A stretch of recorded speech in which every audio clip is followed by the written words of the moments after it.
Bon, je pense que vous l'aviez remarqué, YouTube va mal, très mal. Attends, c'est pas une pub de Lidl ça? Ah oui, je parle de YouTube avant les YouTubeurs, parce que c'est quand même YouTube qui gère un petit peu tout. Alors moi bien sûr je me sens pas du tout concerné, vu que mes revenus n'ont toujours pas bougé. Du coup, je vais vous expliquer la situation en tant que spectateur.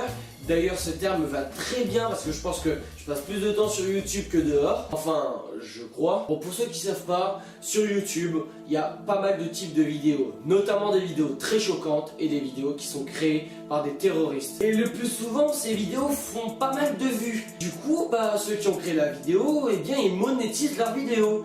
Et ça fait pas mal d'argent. Quand une vidéo est monétisée, il y a des pubs qui passent pendant que vous la regardez. Et les pubs qui passent pendant la vidéo sont mis aléatoirement. Et du coup, quand les grandes marques comme Coca-Cola, Orangina, Sprite ou plein d'autres marques ont remarqué que certaines de leurs pubs étaient mises sur des vidéos terroristes, comment dire, ils se sont cassés. Après, on ne peut pas leur en vouloir. C'est pour protéger leur image. Mais attendez, il n'y a pas beaucoup de grandes marques qui sont parties. Ça veut dire que les marques qui sont restées, en fait, ils s'en foutent complètement de leur image. Après, ça, c'est leur affaire. Nous, personnellement, on s'en fout complètement. En tout cas, je peux vous dire que cette histoire a foutu un gros bordel sur YouTube. Google a perdu plus de 750 millions de dollars de chiffre d'affaires. Du coup, YouTube a dû agir très vite et a fait baisser entre 5 et 20 fois le salaire d'un YouTubeur. Je ne me sens pas concerné. Et c'est pas fini. Maintenant, les vidéos de plus de un quart d'heure qui sont monétisées sont bourrées de pubs.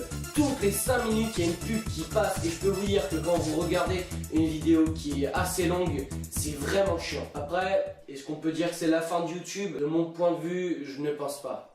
Surtout, j'espère pas. Pour moi, je pense surtout que les marques ont voulu faire un gros coup de pression à Google. D'ailleurs, en retour, YouTube a fait baisser le salaire des youtubeurs pour justement dire aux marques de revenir pour les aider. Mais YouTube a vraiment changé. Je pense que certains youtubeurs devraient vraiment penser à faire un job à côté de YouTube. D'ailleurs, maintenant parlons des youtubeurs. J'en ai vu quelques-uns parler de ce phénomène, mais vraiment pas beaucoup. La plupart des youtubeurs qui ont parlé de ça étaient entre 200 000 abonnés et 600 000 abonnés à peu près. Et il me semble pas du tout en avoir vu au-delà. Donc imaginez que YouTube ait baissé le salaire de certains youtubeurs à partir d'un certain nombre d'abonnés et qu'ils aient laissé le salaire actuel d'un youtubeur qui a plus d'1 million d'abonnés. Si c'est le cas, je pense que ça ferait un vrai scandale. Bon les amis, je vous laisse sur ça. N'hésitez pas à lâcher des gros likes, à vous abonner et à partager la vidéo si ça vous a plu. Et on se retrouve pour une prochaine. Allez, bye bye.